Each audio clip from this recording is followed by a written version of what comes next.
We are recording. This is the Rocky Flats Oral History Project. I'm interviewing Randy Sullivan. I'm Hannah Nordhaus. We're at Randy's house are you in Broomfield? Yes, we're in Broomfield. We're in Broomfield. We're with his dog Buster's here too, who we may see from time to time in the interview. It is the 8th of November, 2005.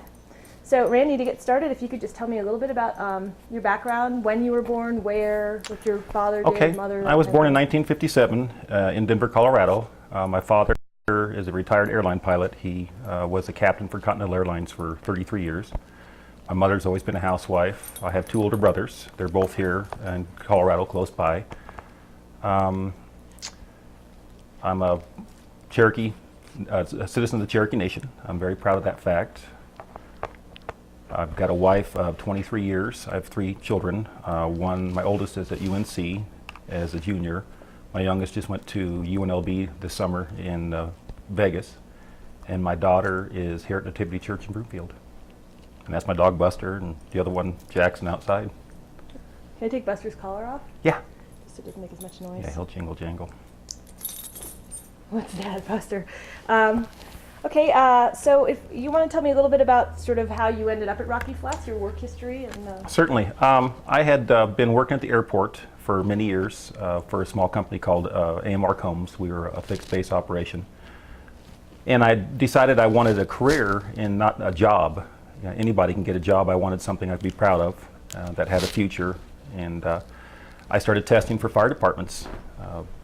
There's a thing called Dr. Cog, Denver Regional Council of Governments, that tests, and I had done that test many times and got to know some of the other gentlemen that were trying out too. And you talk about who's hiring and what's going on.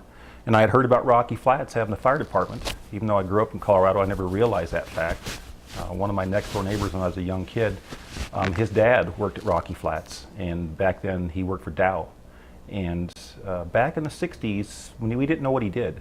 We knew he worked out there, but I was always under the guise that they made the household cleaning chemicals out there, because nobody really knew. Nobody really knew what Rocky Flats did. But anyhow, I went out to Rocky Flats. I sent an application in, and they called me out for a physical agility test, which all fire departments do. Rocky Flats would be no different. So I went out there and I ran the physical agility test, did an oral board, which is traditional with the fire department, where you typically talk to a firefighter and several officers, and they ask you why Rocky Flats should hire you as a firefighter. And several weeks later, I got the phone call, and I went out to Rocky Flats on July 21st of 1991, my hire date. And I was in the prevention department for a year and a half out there. It's typically where the firefighters start, which is a good idea at Rocky Flats. And retrospect now, it gives you a chance to get into the buildings, to get comfortable with the material out there, and know your way around, which is very important for those large-sized buildings out there at Rocky Flats, especially if you're going to be a firefighter there. So I started there in 1991, and about 3 years later, we ran our first program for the fire medics. What we called it. We had instructors from St. Anthony's come out, and they taught us, and we certified to become EMT intermediates, which for Rocky Flats was a big step. They'd always had EMT basics, but with EMT intermediates and paramedics with advanced cardiac life support, we were able to support the mission better. I could give first-line heart drugs, so I was skilled in all and trained in all the aspects of cardiac arrest, major traumas, and that was a very good program for Rocky Flats. I performed in that function for probably 6 years, and my last 5 years at Rocky Flats, I was a captain. I was a captain for 3 years on A shift, and then went to C shift is where I left on C shift when they shut the doors on us, which was a sad day. We made it a fun day though. We had a golf tournament, the first annual ever Rocky Flats Lights Out tournament. And we'll have it again for hopefully in the rest of our history together. When was that? It was July 1st when they cut us loose. This was last year. Yeah. Okay. Majority, I think we had at least 8 foursomes. We went out to Westwoods Golf Course and golfed out there, and it was a lot of fun. And I have the trophy because my team won. So that was a good deal. Good deal for you. And what were your duties as a fire captain? My duties as a fire captain were supervision of the shift. It was myself and Paul Kuhn. Paul was the shift commander at the end, And we had dropped our numbers back. When we left, we only had 6 firefighters on shift and 2 officers. In the past, we had had as many as 14 firefighters and 3 officers per shift back in the 90s. So it was just a day-by-day and hour-by-hour supervision. The nice thing about being a firefighter at Rocky Flats was the fact that we only worked out there 10 days a month, where everyone else was out there 5 days a week in some cases. In most cases, they worked the 410s. We were out there, we'd have 24 hours on, 24 hours off, 24 hours on, 24 hours off, 24 hours on, and 4 days off. And that was, so you'd have your schedule, you knew it for the whole year. You'd always look at the calendar a year before to see if you had to work that Christmas and what holidays you had to work to try and make plans.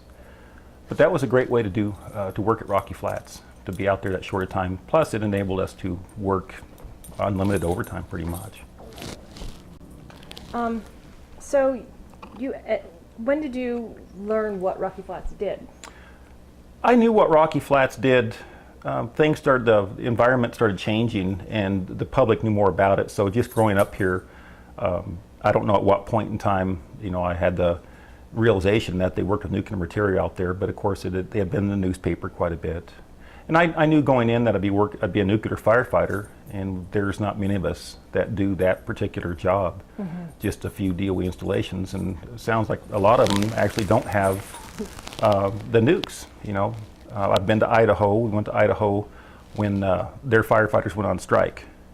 And we were given a choice back then with EG&G. They said, you can either go to Idaho and replace them, or we'll fire you here, because we were not union. So we went to Idaho and did our 2-week stints, and we helped the mission there too. So what was different in your training being a nuclear firefighter? We had specific training in glove box firefighting operations and how to deal with the pyrophoric materials, plutonium, mainly the firefighting aspects there, because we had a tool that no other fire department, a municipal department won't have. We had a glove box entry horn that was designed partially at Rocky Flats. I know the blades were made out there.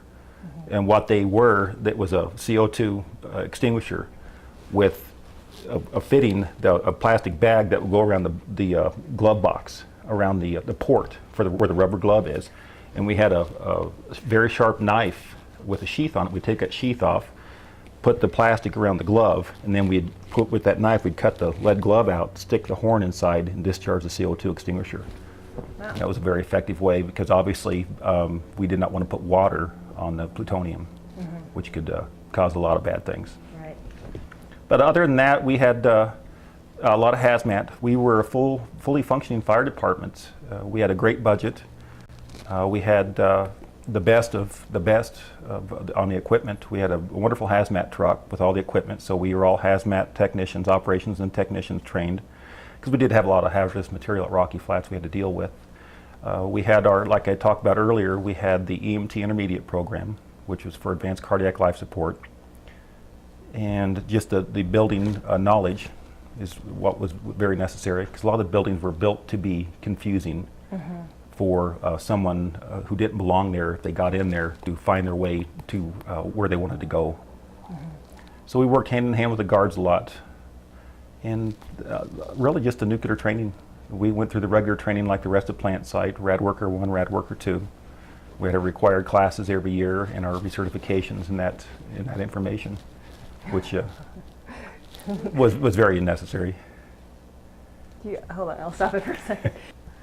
Okay, we're back after a little interruption by Buster. So you started in '91. Yes. And that was after the FBI raid and before the Right. end of the announcement that production would stop. So what was it like there when you got there? It was a difficult transition. When I got there, I was hired on by EG&G, and EG&G was in a huge hiring craze. I think at our general employee training, we had it off-site at a hotel off of 80th and Sheridan, and I think there were 75 people a week they were running through, and that was a 2-week class. So we knew that the mission had already stopped, but the reason they were hiring is for resumption. At that time, we thought they might start Rocky Flats back up. So the building started spiffing up. The fire department started doing specific training. We were in the buildings every day testing the fire systems. That was part of our job to do for resumption. So they were kind of crazy times. There were an awful lot of people out there then, a lot of people out there. And then the next thing we know, we get the sad news that the mission has been canceled and Rocky Flats is going to be torn down. At that time, we thought it would truly be, 30 to 50 years. We didn't think there's any way they could, close the entire place down, clean all the buildings up, and tear them down and make it prairie again. We thought it couldn't happen. Pause. Somebody wants to go outside. Buster. Go ahead and pause it. Okay. Okay. So, we were talking about when you came in '91 and imagined that it was the plant was gonna Right. continue for. Well, years. my dream was I was an older firefighter when I got hired. I was 33 years old because I've been spent time in the airline industry because my father working there. When I got hired on Rocky Flats, I knew I'd work 20 to 25 years and I'd have a great pension and retire, because typically that's what a fire department is, 20, 25 years and you're done. Mm-hmm. It is a younger man's game. You do need to rise up through the ranks as you age to an officer position and ultimately to chief, where you can do the administrative work, because physically you can't do the firefighting anymore. It becomes too difficult. No matter how good of shape you stay in, it still becomes difficult to do it. It's a very physically demanding career. But I thought I'd have be my last job and a proud career, and I was very proud of my time I served at Rocky Flats. At times we often felt the stepchild of the rest of the metro departments that we would train with. But as it turned out, over time, we became the stepping stone for a lot of our young firefighters to get hired on in the big city departments, Denver and Aurora, or other departments that we used to joke and we call the real fire departments. Mm-hmm. Because we were nuclear firefighters and we worked for subcontract for the government. Mm-hmm. But we had all the skills. I would match any of our shifts and our folks we've had against any department on the outside for skills and tactics. Now the fires were different. The fires were indeed different. Fortunately, we didn't have many plutonium fires at Rocky Flats. The last one we had several, I think 3 Mays ago, which Kaiser Hill and DOE went to call a pyrophoric incident and not necessarily a fire. It occurred when they were tearing down a glove box in 371. And the people were pushing a little hard to get the mission, to get the place shut down. And a chain of events occurred, and we had a decent-sized fire in a glove box. So how big is decent size? When it's involved plutonium, it doesn't really matter how big it is. It wasn't Mother's Day fire of 1969. It wasn't a fire in '57, but it was a fire nonetheless. And going in that you're going to come out crapped up, and that's the term we always use. And that was a common term at Rocky Flats. When you get hot and you get contaminated, you get crapped up. And going into that, there was a few things that I still question. Some information I did not receive. The biggest one is the fact that it was a guillotine box. So the door I was making access through into the glove box. So I was leaning in from my waist in at points in time. It was a very deep-seated fire. It was basically a trash bin for a glove box line. And it was compacted about that deep. And the fire was initially, it was called in. We got en route, got on scene, and as we made our building notification, we were told that the fire had been put out by building personnel. So we still went ahead and made our entry, but at Rocky Flats, when you hear confirmed fire, our stress level went way up here, right, because you just don't want to fire at Rocky Flats. When you hear that then the employees have got it out, because that was something that happened many times in the past. They would typically be ashtray fires, trash can fires, small grass fires, fires of that nature. But when especially in 371, that's where all the plutonium ended up at the end. Every bit of it was right there in 371. So it gave you a pucker factor, more or less, going in. But anyway, we walked in the building and we got the notification that the fire was out. We proceeded in. Well, the fire flared back up, and it was because it was a very deep-seated fire. Deep seated meaning it was deep in this trash. very deep into the trash and hard to extinguish. The building personnel had dumped 8 dry chem extinguishers on it. And the problem with that, I appreciate that they tried to fight the fire, even though it went against their training to only use 1 extinguisher, back out and call us. They went ahead and used 8, and what made that difficult on the fire was because it was in a room in the sub-basement of 371. So you have a room, you have your trash bin, your glove box. Well, they built a tent around that, so it became a confined space. And when they dumped 8 dry chem extinguishers, oh my God, all the particulate matter from those extinguishers, the visibility probably went down to half a foot inside there. But the fire, it was not that big a fire. It was this long by that high, by about that wide, but it was still in the glove box, and we knew it had material in there. Small amounts, we were hoping, but we knew it had material. We proceeded in, and I went ahead and got into the fire and made my size up, did my radio report. They had brought more dry chem extinguishers in and some CO2s, and I put those into the fire, and it still was smoldering. Luckily, we had the technology of a infrared camera, and we were able to see. I was able to use that tool and see that the fire was very deep-seated. So I called for some additional tools to clear it all out so I could fight the fire. And we ended up using water on it, which was not typical. But at that time, the building had already declared that we could use water on any fire at any time in the building, because according to the building personnel, there wasn't that much plutonium left, even though there was plutonium in this fire, and that was documented. So I did get an inhalation, and I spent about the next 2.5, 3 hours getting scrubbed down in the decon trailer. And you got an inhalation of plutonium? Yeah. A serious one? No, it's a low, but it's still an inhalation.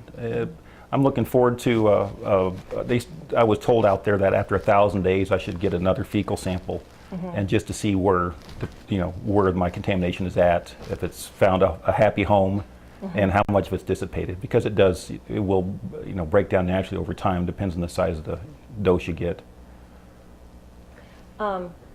So what caused the fire? I mean, was there a mistake made by somebody? A mistake was made. They made a cut into the glove box, and the lid, the cut they made, the piece of glove box wall fell down and apparently caused a spark. That was enough of a spark into that trash pile to ignite it.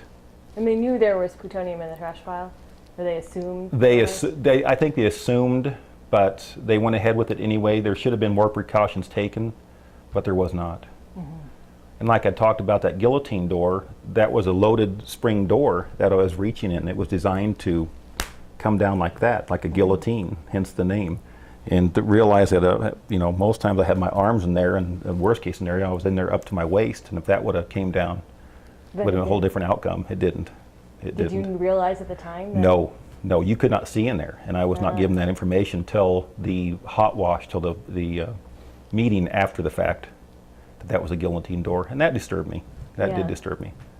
How would it normally work? Would somebody have that information at their fingertips to give you? Yes, they would have that information, and we were not given that information. And why not? I don't know. The workers working on it certainly knew that it was a guillotine. They had been warned in their pre-ev, because they have meetings before. The great thing about Rocky Flats, we did take things very carefully and very slowly. We would have meetings before any work occurred. And all the buildings, even in the fire department, we went out to do building inspections or test hydrants, the things that firefighters normally do. We always had a pre-evolutionary meeting and discussed what, our tactics for getting the job accomplished. So the workers certainly knew about it, but I was not, myself nor my crew were notified anytime during the incident. So that was just, do you think it happened so fast that? I think at the time they were pushing very hard to get the work done. The shoe now. That's fine. Okay. It's a sandal. He smells his big brothers on that. I think at the time it just they were hell bent on getting the work done regardless. Did you consider that to be, I mean, a hazard to a lot of people, or did you Just myself, my entry crew, and my firefighters, and I think the workers too. But they knew about it. They knew about it. Did that happen a lot? No, it didn't happen a lot. We worked very closely with the buildings, and we had a lot of great building managers at Rocky Flats who, fortunately for us, they really liked the firefighters. We had a very good reputation with majority of the personnel at Flats, and they were the most helpful co-employees fire department could ask for. Everyone out there looked after each other. They really did. Mm-hmm.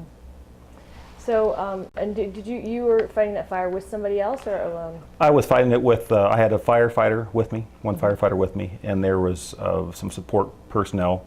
It became a large incident as time transpired on it. There was several hundred people involved, very few of us in the fire room, but on the outside, the building had evacuated. We had incident command there. I believe they activated the emergency operations center. So it was at Rocky Flats, anything of that nature becomes a very big deal. Right. And you didn't want to use water because criticality, is that why? Certainly. One of the main educations we had out there at Rocky Flats, probably the first thing they tell you when you become a firefighter is you don't use water on plutonium because of the chance of a criticality. It had been done successfully at the Mother's Day fire in '69, but that was a last-ditch effort. And there was a chain of events there that made that come out a lot better than it would have. What was that chain of events? Just rumors you hear as a firefighter that a firefighter was backing up. I've heard a fire engine, I've heard an ambulance, and he hit a power line, which caused a series of events where the firefighters, it came out, because that happened, it favored the firefighters. Instead of there being power, it helped them to, stop the situation Because the from power spreading. went out. Right, right. So there weren't sparks or whatever to spread the So fire. I'm not sure how it happened, but that's, And it was just hit or miss whether there would have been a criticality or not. I believe so. I wasn't there in '69. In '69, the fire tactics were different too. They've been the same throughout history, but with nuclear, it was something new even then. We had it for 20 years at the tops, so I don't know if that much was known about it. And to have a fire, especially that size of a fire, that was a very large fire, very large scope fire. So was this fire that you described in 371, was that your biggest fire that you fought? Well, for Rocky Flats, yeah, certainly. We had some large brush fires. One of our other certificates and trainings we all received was we were all wildland firefighters. So we were all trained in that aspect. So that made it go very well. We've had a lot of grass fires out there. One was 110 acres. And then, of course, there was even then the concern of radioactive, contamination, because we did have mutual aid companies come in. Coal Creek, Arvada came in to support us because of how big the fire was for a grass fire. So when they left the plant site, of course, they gave some of their employees nasal smears, and we had RCTs out there to check their trucks out for contamination and everything, because there were still some identified spots in that region of the fire. Was it in the buffer zone? In the buffer zone, yes.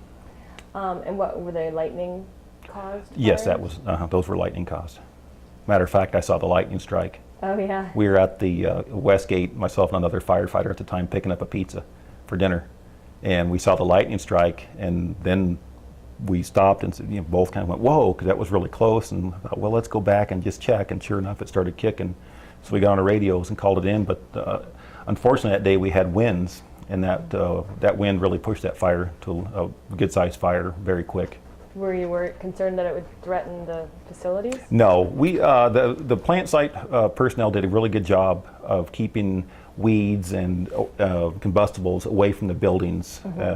And most of the buildings you'd be concerned about, of course, were concrete. So a wildland fire we'll probably have to shelter the people in place. They might have to change the ventilation to keep the people from keep the building from getting smoke interior. Right. But other than that, there was no concern for that. But we also we did mutual aid with a lot of agencies around us: Arvada, Coal Creek, Golden, North Metro, Fairmont, Cherryvale. So we ran a lot of mutual aid contracts. So they would come in to help us, or we'd go out to help them. And of course, at Rocky Flats, there was always a term that it was no man's land. Highway 93, a large portion of that, Highway 128, Indiana, and 72, there was really not a fire agency that belonged to. So what would happen, we became the primary first on scene, typically for all the major accidents and fatalities on Highway 93, 128, Indiana, and 72. We were always the first in companies. But we had opportunities to fight structure fires with Coal Creek and Arvada. I was spent the entire day up on the Blue Ridge fire, which is that was during the big fire season. I forget what year that was. Was that by the train? Up by, yeah. I was at Rocky Flats that day. Yeah, We were looking across and seeing so that fire. got on scene there about 5 in the morning and proceeded to spend the rest of the day up there fighting wildland fires. So that was that, and we always enjoyed doing that. We firefighters we're sick and twisted because we like fire. Right. That's why we do it. We like to watch it and we like to put it out. There's only a fine line that separates a firefighter from a arsonist. And it's proven throughout history that a lot of the times they're one and the same. There were several young men here in Colorado in the past few years that were volunteers for small agencies, and some of their mottos were, well, if we don't light them, we can't fight them. So they go start fires so they'd have something to do. Right. So, a big one in Arizona was set by a firefighter. Yeah. So do you fight wildland fires now? Or No, I still maintain all my certifications. I'm still a state fire officer 1. I'm still currently, until December, a EMT intermediate, and I'm a hazmat tech, and so all my certifications still current, including my wild red card, our wildland firefighting training.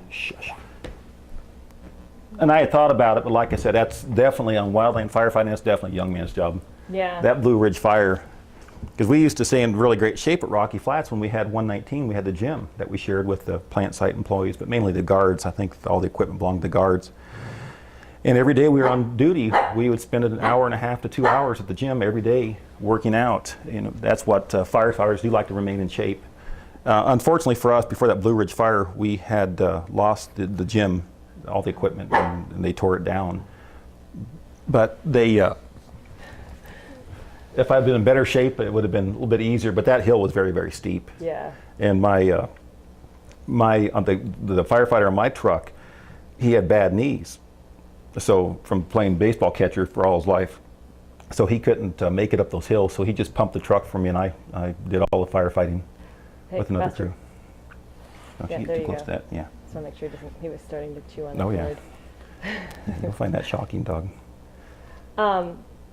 So there were no other memorable plutonium fires that you fought during your... No, there was no, just the one fire, and unfortunately that was towards the end. That's pretty But we had discussed that, and as a department, realizing that the chances of things happening were greater then when they were tearing down than ever when we were in production. It's just, back in production days, some of my old battalion chiefs, Angelo Dululu was a great chief and a great friend of mine. I have all the respect in the world for him. I love the man. He was almost like a father figure. But he had been around since the 60s and talked about the everyday occurrences, it seemed, that they'd go down and fight a glove box fire. Whether, now it may not be plutonium they were putting out, but something, other material. A gentleman might have been, employee might have been, doing a sawing operation on a glove box, and a piece of wood, or who knows what would catch on fire, but it's still a glove box. But it seemed like they went and fought them every day. But the plant employees also, the glove box workers, when they were working with plutonium, they always had mag oxide in there with them, and so a button would start, start glowing. They just simply, they're already in the glove box. They'd grab the coffee can basically, and sprinkle the powder on it until it went out. It So was mag oxide was a nuclear firefighting yes, material? yes, it was one of the simplest ones. One of the other simple ones would be sand. Any material that will smother it and that will not burn itself. Of course, the glove boxes were filled with nitrogen, because the plutonium is self-pyrophoric. It can just start off on its own. So always kept them in oxygen, right? Right. So you always kept the glove boxes inert. And the water would put it out, but the criticality risk. Right. Would go It could away, change so. the location of the material, put it too close together. Because when you have a glove box, even though we had drains, there was criticality drains built into them. It was still, you would hope that the drain wasn't clogged, because if that were to happen, then of course you could continue to fill the glove box up, possibly not knowing it, and that everything could float and get close together and have a criticality. Where did the criticality drain? They must drain somewhere so that the material wasn't They close drain, together. Or right, something? right. They would drain into a specific shaped container also.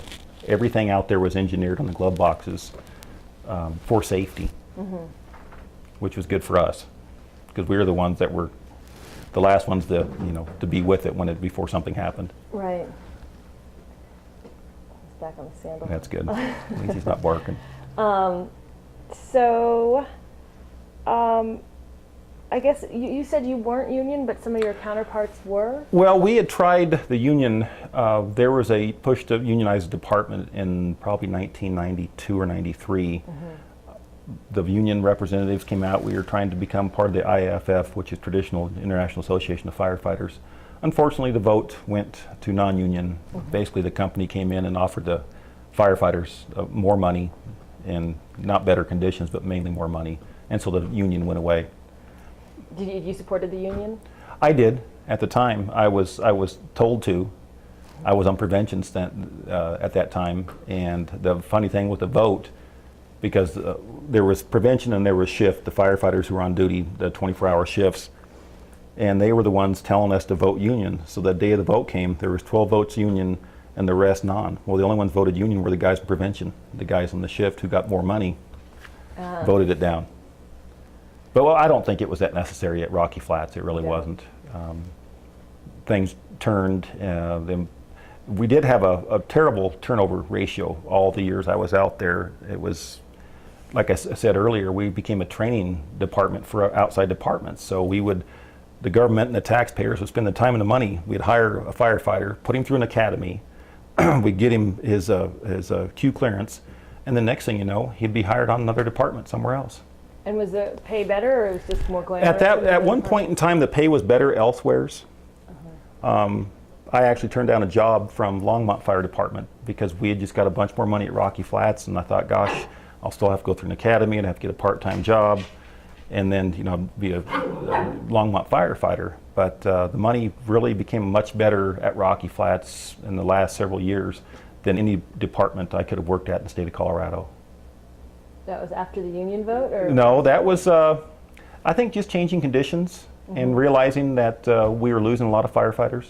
I think the company decided that they better throw some more money our way to keep people, because the estimates were up to $60,000 every time we'd lose an employee after the academy and the Q clearance were quite expensive. The uniforms, we'd buy them the full complement of uniforms and bunker gear.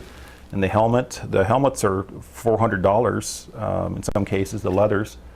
And the uniforms are quite expensive too. So I think the company realized it's best to keep the employees around. And I guess they didn't have to, they knew it was a short period of time as well. Right. Well, what had happened several years back is we had approached the company knowing that the end was near. And we fought for and received a small retention package for the separating employees, which was very good. The way the financial benefit that we all gained. Those who stayed till the end were rewarded for staying till the end. Now there's no more firemen out there? No, there's no one. There's nothing. Last I heard, there's nothing at Rocky Flats.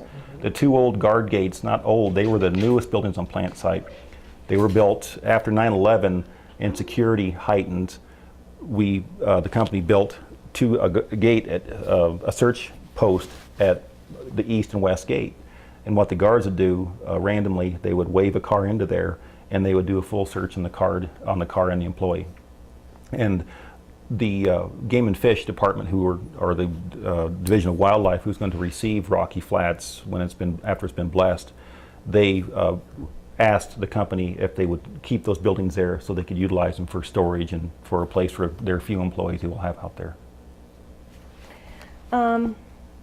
So as I mentioned before we started, one of the things we were trying to document is the history of the buildings and what went on there. So it sounds like you were quite familiar with The buildings. Yes, we were. We spent a lot of time in there, especially on the weekends. We would do trainings, and we would go in, and because there's no building employees there, and we would have permission from the building managers, of course, to go in, and we would set up whatever training we wanted to do, whether it be fire or hazmat or emergency medicine.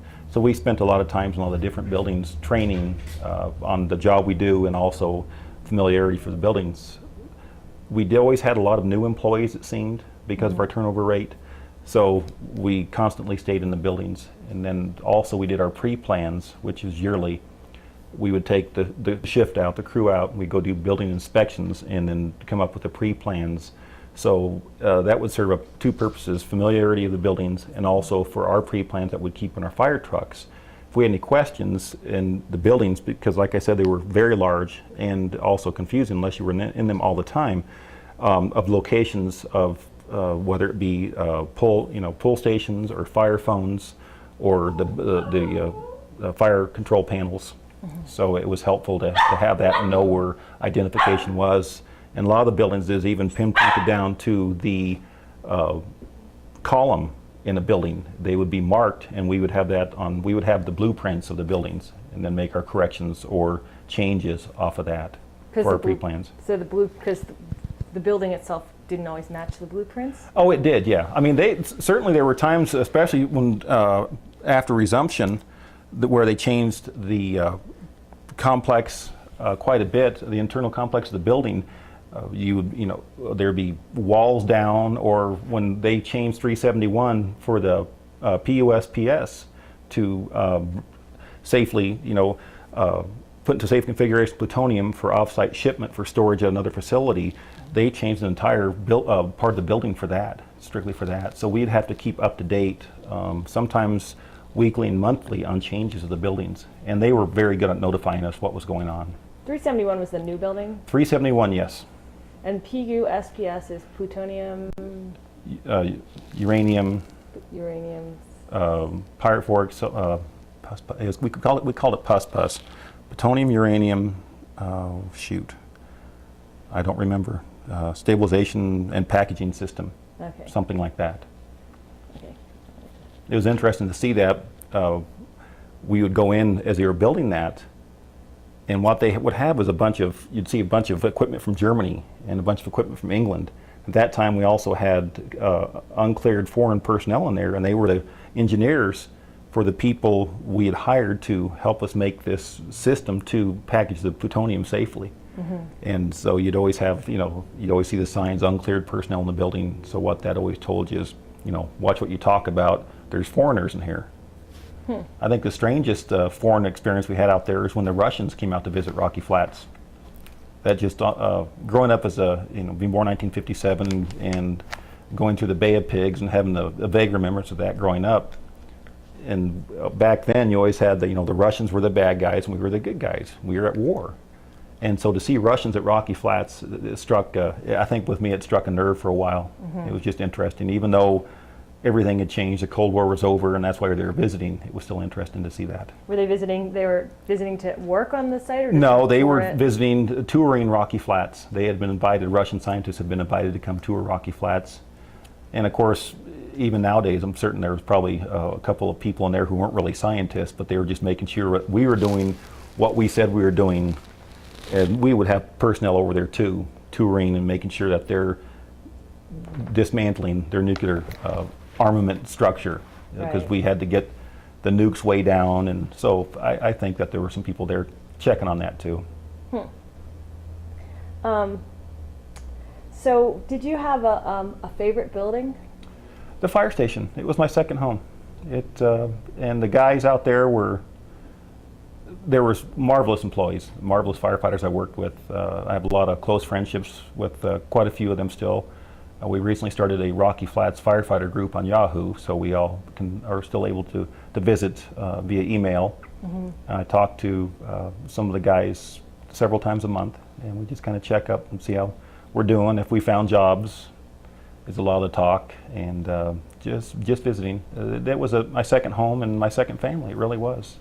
Firefighting is besides a great career, it's also a brotherhood. Mm-hmm. It truly is a brotherhood. we're like one of the world's largest gangs. We talk the same language. We all dress the same colors. Were there women? Yes, we had women firefighters, certainly. Yes, we didn't have firefighters. We had firefighters at Rocky Flats. We didn't have firemen. They were firefighters because we did have women who were more than capable of doing the job, and I was proud to work with them. We had several ladies that worked for us that went on to urban departments. Several have gotten on with Longmont and have had a great career with Longmont Fire Department, and they're great firefighters. Did they have any difficulty integrating into the brotherhood? I think at first we joke a lot, firefighters do, and that's one way we deal with. We can be a morbid group. We can sound morbid, but after you've run, say, a fatal on Highway 93, and you come back and you've been ankle deep in the mud and the blood.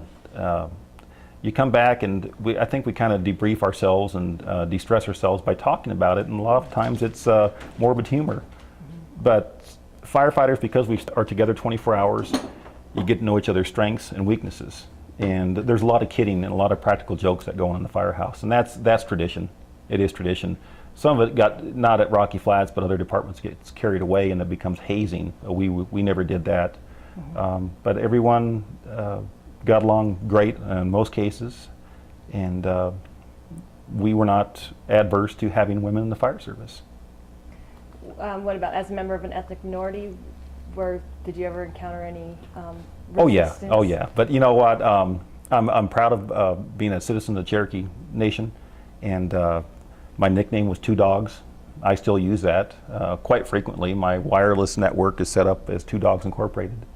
I think it'd be a great name of a company, but I'm very proud, and it had occurred all my life. It happened all my life. I was called Engine as a young kid and everything, so it never bothered me. And at the fire service, they try and see if they can get underneath your skin by saying things, but you learn early in the fire service, never show them your underbelly.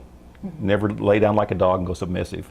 If they say something that upsets you or offends you, unless of course if it was above the legal level. I mean, we did have our limits set, and there would be times we'd have to step in and say, hey, you better cool it.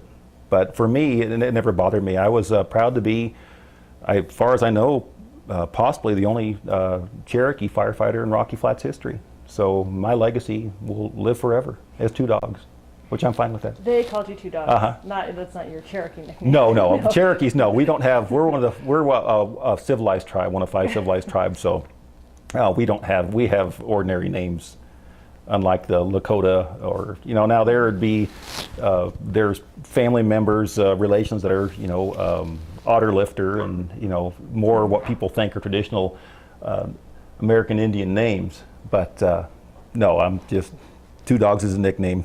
Now I'm gonna get my ears cleaned. Right?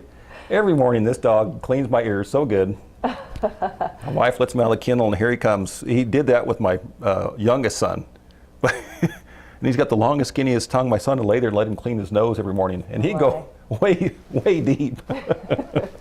Crazy dog. So they call you Two Dogs because of your dogs? No, it's actually a very, it's an old joke about how a brave named his children. His daughter was asking him how he named them, and the last part of Two Dogs it's the F-bomb. That's how his son was named. He looked out the teepee one morning and saw 2 dogs.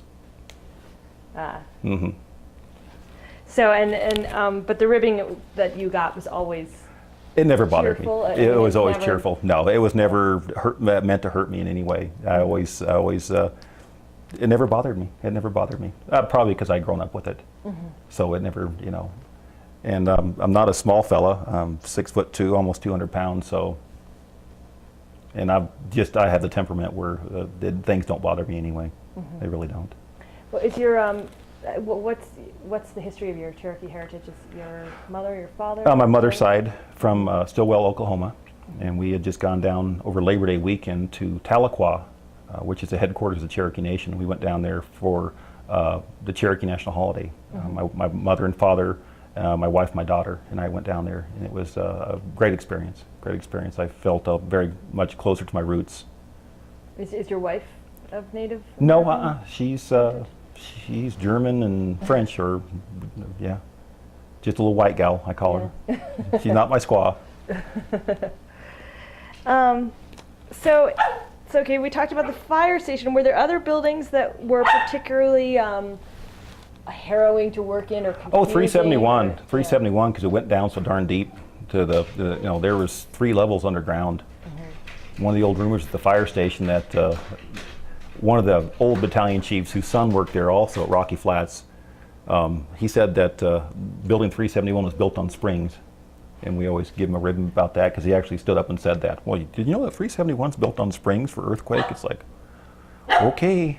But 371, no, of course not. But 371 was such a big, vast building and so deep, the canyon in there, and the multiple stairways that would take you to certain places. You'd have to know the building very well to know which stairways went down and to which level. How to get to the attic, to the penthouse, because there was fire protection systems up there. Building 881 also was very twisty and curvy, basically, and confusing. That was also a big building. 460 was good size, but that was pretty easy to get around in because it just simply had the office, the second floor office space, first floor office space, and then the high bay area. But other than that, 707 was a big honker too, with the second floor and trying to get around up there. And a lot of the areas you were in these buildings were around large machinery. So to be able to communicate with each other became difficult, especially if we were bunked up, if we were packed up and we're in our bunker gear and on breathing air on our SCBAs. That's hard enough to talk with that as it is anyway. We all sound like Darth Vader. But when you put background noise along with that, you're trying to communicate with your firefighters of what you need them to do and where you're going, it became difficult.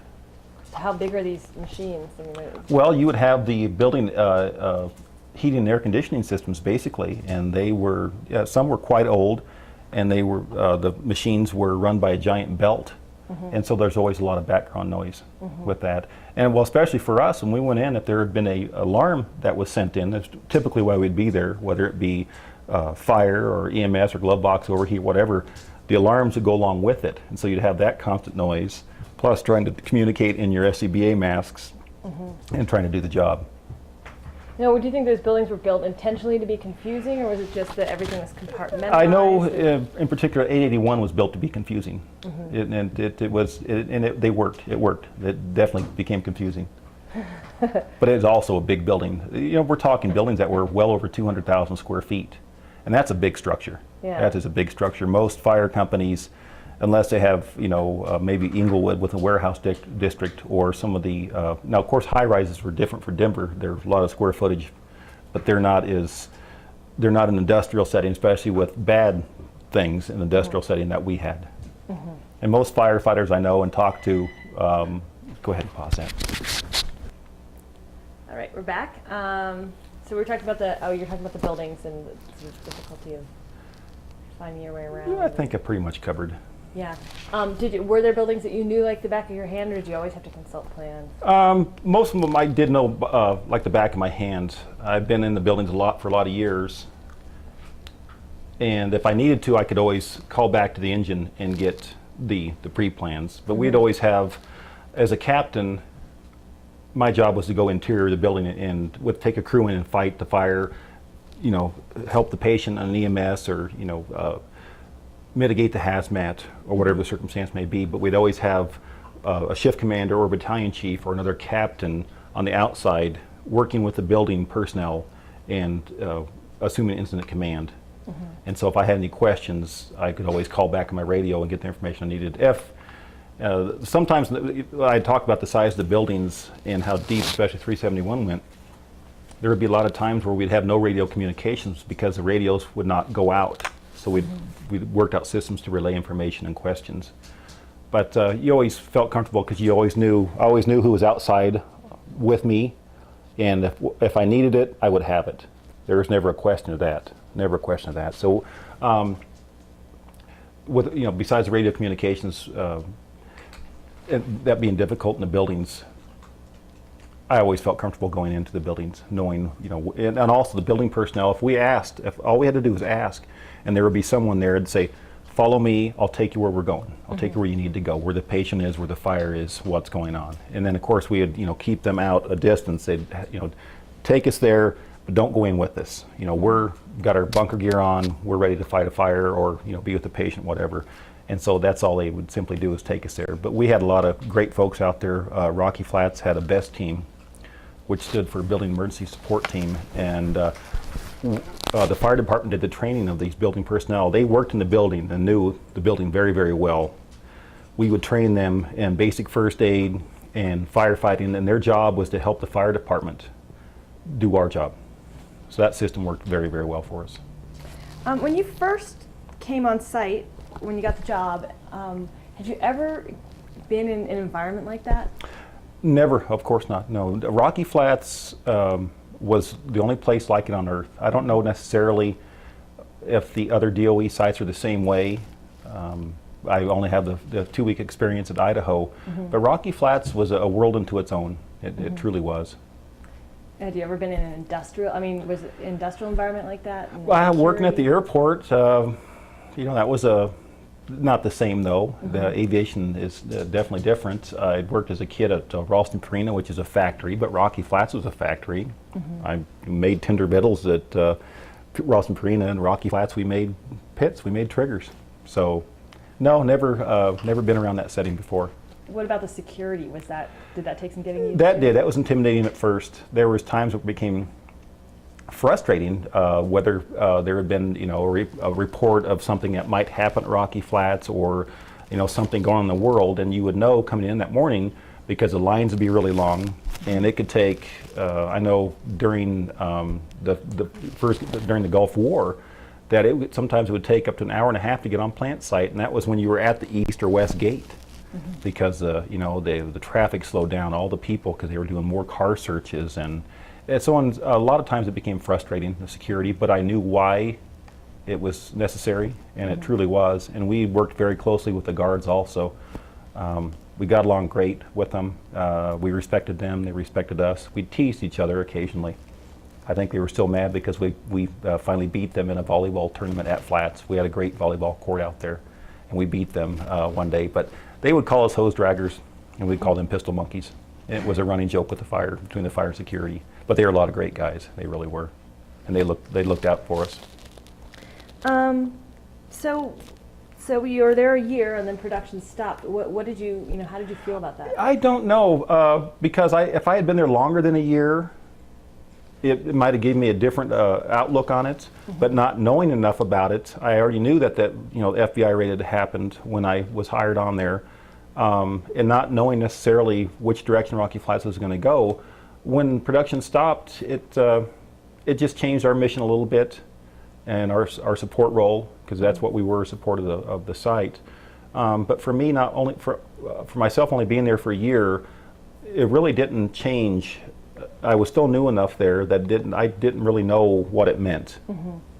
Did you see morale change at all? Did it affect morale? The plant site, some people seem to get grumpier, really. Yeah. That's about the only change. But I think everybody got used to it pretty quick. They still had the same job. They got paid the same.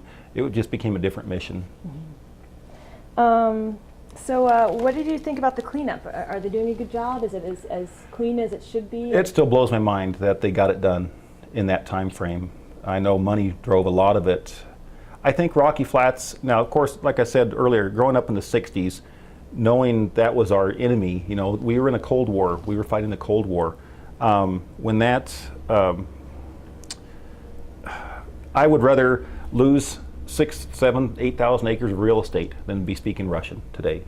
Because when I was a kid growing up, that was, you always had these, we in the 60s, we still did the air raid drills basically in school. I remember that as a kid vividly, having, being trained to go underneath your desk, when the teacher told you to for a nuclear attack. There was folks in my neighborhood that had bomb shelters in their house, and they would take me down there and show me. Mr. Ford, he had been a retired colonel in World War II or something, but his son Doug would show me, it's like, here's our food and here's our water and this is our ventilation. They had that built into their house. So that's what I grew up with. So for me, there was no choice but to, we were fighting a war, and it's when you fight a war, you go in wanting to win. You don't want to lose. So, and I think it'll happen to all the sites. We'll lose some real estate, and I know that the core industrial site out there where the building's set, where everything really truly was, people should not be allowed out there, I don't think. That should always be protected and isolated.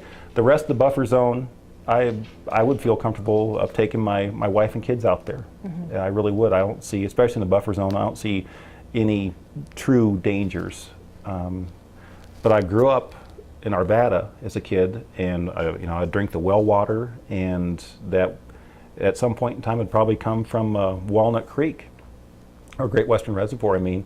But you never thought about it. You never thought about it. Do you think Rocky Flats was a safe place to work? I think it was a very safe place to work. Even though I took away a contamination from it, and that'll remain with me the rest of my life. The people who did the job out there, because they were at risk also, and I do believe that they did the job, especially the D&D work, as safely as possible. It surprised me how fast it happened, and how we closed Rocky Flats down. It still, is unthinkable, but I think technology helped enough that we were able to do it, and of course all the heavy equipment that we had out there. But I think they did a bang-up job. I really do. How do you feel about working in a plant that produced a key part of nuclear weapons? Actually, I was proud to be a firefighter at Rocky Flats, and to work at what we called the bomb factory, the bomb site. It was a career for me, so it never bothered me of what we did out there. Like I said, that I grew up in the '60s, and I knew this is what America did. So for me, it was nothing unusual. Okay, hold on, he's attacking me now. Go find a toy. I'm not a toy. Here, go get it. So I guess just a couple more questions. And do you feel that you will be adequately taken care of, and your exposure will be monitored? And I certainly hope so. I read, especially there's been a couple articles recently in the paper in the Rocky Mountain News about the settlements with the people who have cancers who had worked at Rocky Flats. And one of my firefighters did have borreliosis, and so he got that one-time, lifetime settlement for $150,000 and lifetime medical. Is a cancer worth it? Is dying worth it? I'm a Cold War veteran. I guess that's one of the risks of being in a war, is that there's going to be fatalities. Hopefully, it's not me. I would not want a cancer that was caused out there, but I think they would, to the best of their ability, take care of me and my family. So what are you doing now? What's next? Been doing some contract work for FEMA up in Washington, D.C. In the transportation sector in the SF1. I worked out there for Katrina and Ophelia and then Rita. And right now I'm currently doing housing inspections for construction loans. Since July 1st, I've been more or less living a life of leisure. Did you get a pension? Yes, I got a pension. I rolled it over though. I did not want one company or one person necessarily to control my future that way. So I picked my own financial advisor, who is a friend of mine, and he's taking good care of me for that. So I have a pension from Rocky Flats. I had a small 401k. Like a lot of the folks out there, I had banked some vacation time. So it was nice to have a summer off. For quite a few years at Rocky Flats, I would, when I was working prevention days, I'd work prevention 5 days a week. And on Friday night, Saturday, and Sunday, I'd go work back at the airport as a supervisor for charters, for ski charters.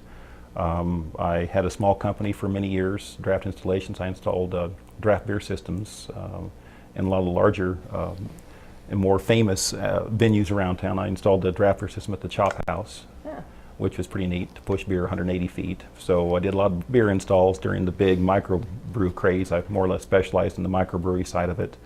I've done the housing inspections. I've worked at the airports. I've done a lot of jobs. So I worked, and plus overtime at Rocky Flats. So I did a lot of things and stayed quite busy for those years. So it's nice to be able to take some time off. And I think my wife has enjoyed it too. We've hiked a lot, played tennis, and some small vacations. So you're going to have to look for a full-time job? At some point in time. Right now, I'm going to go ahead and use some of the money that Rocky Flats has for me. There's $5,000 incubator fee for starting your own small business. So that's been my dream for quite a few years. And I think and I took a day off and went fishing just to sit back and think about. I'm going to be 48 years old this month, in 6 days. I know I'm too old to start over again in the fire service. Don't really want to go into the training division or a 5-day-a-week job in the fire service. And after a while at the fire service, being gone 10 nights a month, even though it was a second home and a family out there, you start to miss, and it kind of does affect your home life somewhat, because you're gone quite a bit. Now the family got used to it, and they were proud of what I did, and we never had problems with it. But it was nice to be home and to take the time off. But right now, I can find a job. Luckily for me at Rocky Flats, we did get some retention money, and so right now we're comfortable. But indeed, I will have to either. My dream, of course, would be to start a successful business and run that, especially with Rocky Flats and taxpayers. And thank you, by the way, for that, of giving me money to do that. But I can always find a job. Right now, I'm making some contacts with the Cherokee Nation also to try and do some contract work for them. They just opened basically a hazmat business that they run. So. Okay, well, I think that's it. Okay. Is that y'all done? I think so. Okay, well, thank you very much. Thank you. That was right at